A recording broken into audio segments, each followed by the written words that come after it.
Hello, everyone. Thanks for listening to Wake Up Lookup, a podcast where we connect events happening in real time to the gospel of Jesus Christ. I'm Zach Weihrauch.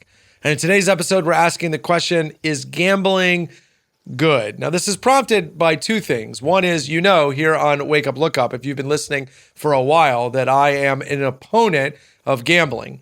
And that I've actually used this platform a couple of times to talk about the damaging effects that gambling has on individuals and on society.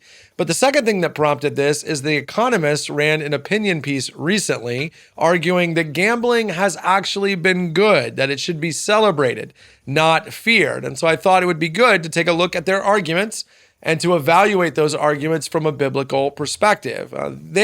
Their main points were three reasons why gambling is good. One is it makes money.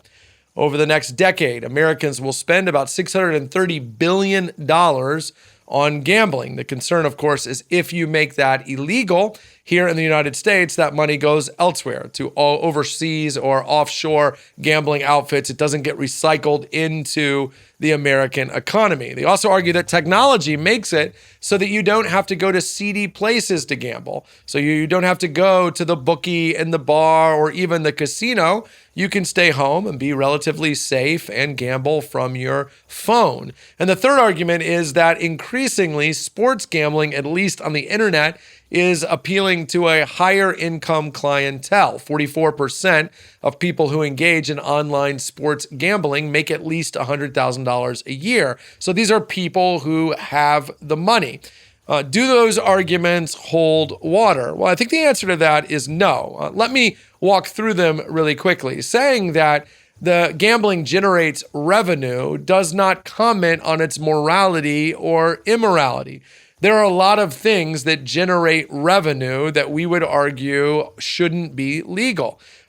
Drugs, for example, generate tons of revenue, but no one's saying, hey, we should legalize heroin because after all, we could make a lot of tax money off of it. At least I hope they're not. There are other things like prostitution or child pornography that could generate lots of revenue, but most of us believe that those things would lead to societal degradation. The economy matters, it just doesn't always matter the most, and it certainly isn't the arbiter over what is right and wrong, good or bad for us. The argument that you don't have to go to the bar in the bookie sounds a lot to me like the argument legalizing abortion.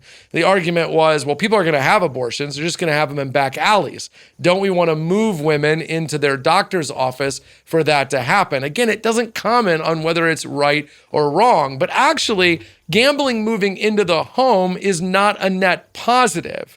Because having to sit in your living room, ask yourself, do I really want to go to the bookie in the bar? Do I really want to drive into the casino? Means there's a natural obstacle you'd have to overcome.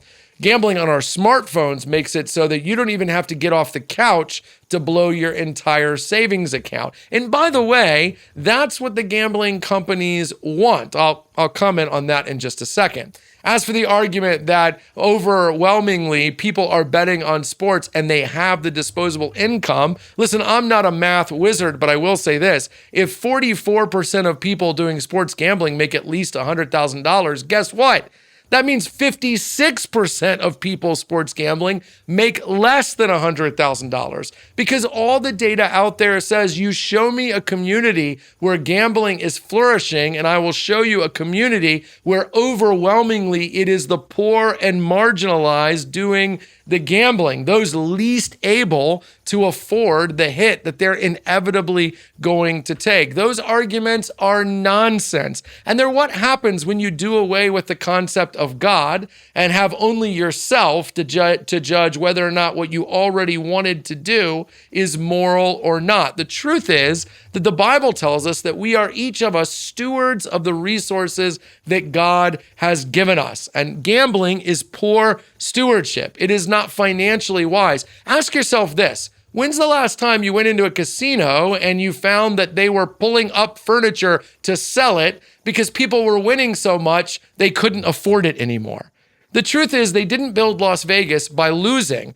They built it by taking money from you. And the same is true of all these online platforms who are making money hand over fist because they know eventually you will lose. Gamblers lose. That's how they make the money that they make in the gambling industry. The Bible affirms hard work. It affirms sound financial management, generosity, wisdom, saving, investing, taking care of your family through those means, being dependent on God and not on quote unquote chance. No, in the end, it is far more likely that the person in our churches who is gambling is a person who will ruin their family financially, whose addiction to compulsive gambling will lead them to other places like alcohol or drugs or pornography, because the same compulsive behavior, the same craving of the dopamine hit has to go somewhere. Churches are not full of people that are flourishing through gambling.